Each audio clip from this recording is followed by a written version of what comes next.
अयोध्या में जब श्री राम लक्ष्मण भरत शत्रुघ्न के नाम को रखने की बारी आई, नामकरण संस्कार हुआ, उस समय का दृश्य देखने वाला था। सभी सभा में बैठे हुए थे और श्री गुरु जी वशिष्ठ जी को नामकरण संस्कार करना था। सबसे पहले बारी जब श्री राम जी की आई तो श्री राम जी चूँकि चराचर जगत के अधिष्ठाता हैं और पूरे जगत के लोगों का कल्याण करते हैं, और जो भी जगत के जितने भी जीव हैं तो विधाता ने ऐसी व्यवस्था की है कि सभी के लिए ईश्वर को या श्री राम जी ने व्यवस्था की है। जैसे बच्चा जब पेट में होता है तो उसके लिए माँ का दूध की व्यवस्था की है, जब बच्चा बड़ा हो जाता है तब उसको गाय के दूध की व्यवस्था की है। इसी तरह जो भी व्यक्ति अपने आप को श्री राम के हवाले कर देता है, श्री राम कहीं न कहीं से उसके लिए कुछ न कुछ तो व्यवस्था कर ही देते हैं। यहाँ तक कि जितने जीव जंतु, जितनी 84 लाख योनियाँ हैं, सबको कहीं न कहीं दाना पानी मिल ही जाता है। अब दोस्तों, ऐसे में जब नाम रखने की बारी है तो श्री राम का नाम राम क्यों रखा गया है? ऐसा श्री रामचरितमानस में बताया गया है कि श्री राम जी जो है, वशिष्ठ जी ने बताया कि ये पूरे जगत को विश्राम देंगे।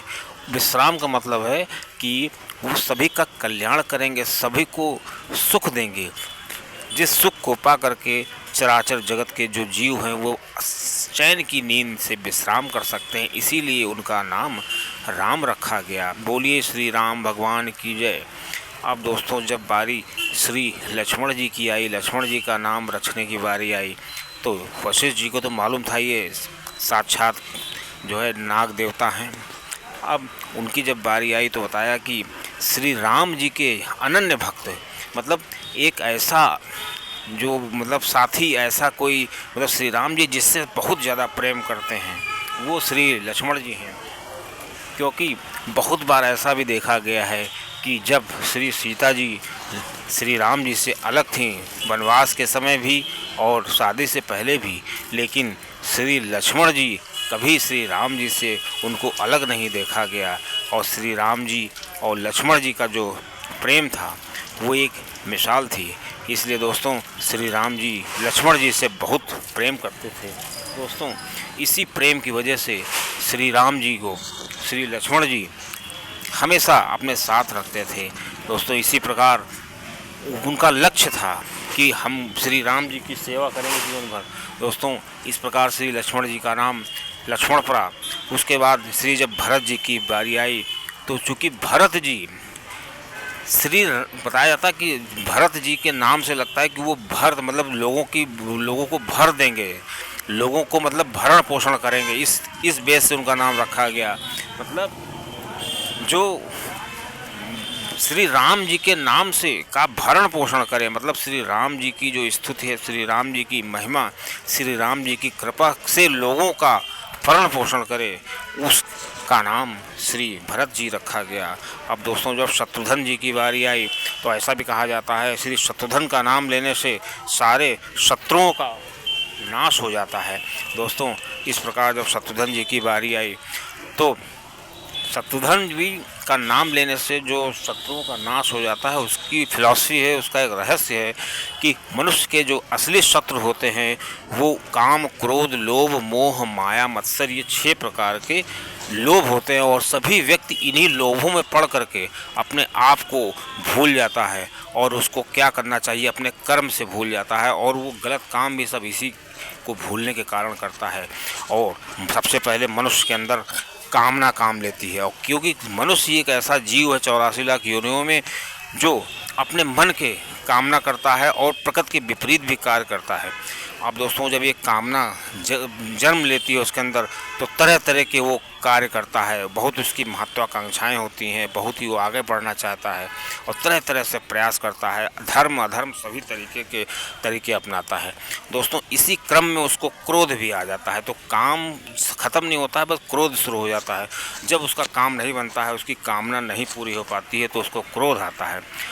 और क्रोध उसका क्या करता है, वो विवेक उसका शून्य कर देता है। दोस्तों विवेकशील होना बहुत ही ज़रूरी है, क्योंकि दोस्तों एक बार जब श्री कथा एक है कि श्री सती जी जब श्री शिव जी के साथ थीं और श्री सती जी को शक हो गया कि ये श्री राम जी जो वनवास में थे उनको शक हो गया कि ये राम हो ही नहीं सकते, अगर ये राम होते तो ये भला अपनी पत्नी को ढूंढ रहे होते, क्या कोई भगवान अपनी पत्नी को ढूंढ सकता है।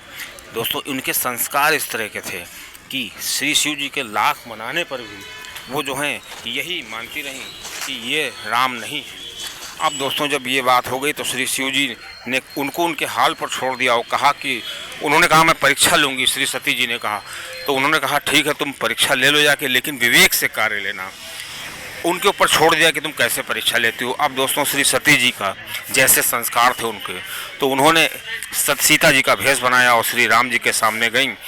तो लक्ष्मण जी ने जब देखा उनको तो कहा कि ये तो सीता हो ही नहीं सकती, क्योंकि सीता तो हमेशा राम के पीछे चलती हैं और ये तो आगे चल रही हैं, और श्री राम जी तो पूरे भगवान हैं, उनको तो बताने की ज़रूरत नहीं। वो तुरंत उन्होंने प्रणाम किया और पूछा कि श्री शिव जी कहाँ हैं। अब वो श्री सती जी शर्मा गई, उन्होंने तुरंत बिना बोले वहाँ से चली आई और जब श्री शिव जी के पास आई तो श्री शिव जी ने पहले ही कहा था विवेक से कार्य करना, और उन्होंने विवेक से कार्य नहीं किया, इसलिए श्री शिव जी ने उनका त्याग कर दिया था। दोस्तों इसी प्रकार मनुष्य को जब क्रोध आता है, क्रोध के बाद जब उसको प्रॉफिट होने लगता है तो उसको लोभ आ जाता है। पहले उसको लाभ होता है और लाभ होने के बाद जब ज़्यादा लाभ होने लगता है वो लाभ में के दलदल में फंसता चला जाता है, तब वो लोभ मतलब लाभ में बड़ी की मात्रा लग जाती है, वो लोभी बन जाता है। मतलब काम क्रोध उसके अंदर लोभ आ जाता है और लोभ के दलदल में वो फंसता रहता है जीवन भर। और जब तक कोई ऐसी ठोकर उसको नहीं लगती है, अगर ठोकर लग गई वो उसको ईश्वर की कृपा माननी चाहिए। इसीलिए अगर जब मनुष्य के जीवन में बुरा समय आए तो ये समझ लीजिए वो ईश्वर की कृपा है, ईश्वर चाहते हैं कि तुम उसके शरण में चले जाओ।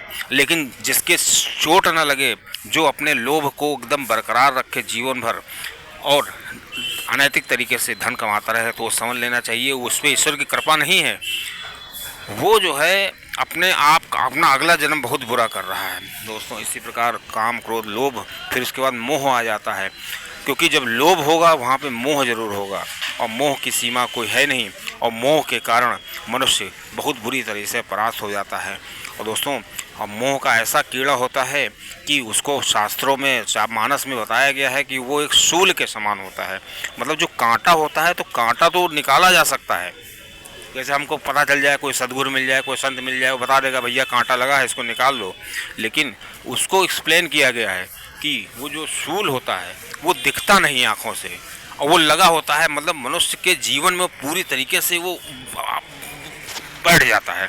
अब उसको निकालना बहुत ही मुश्किल हो जाता है और उसको निकालने के लिए क्या करना पड़ता है कि उसको काफ़ी मेहनत करनी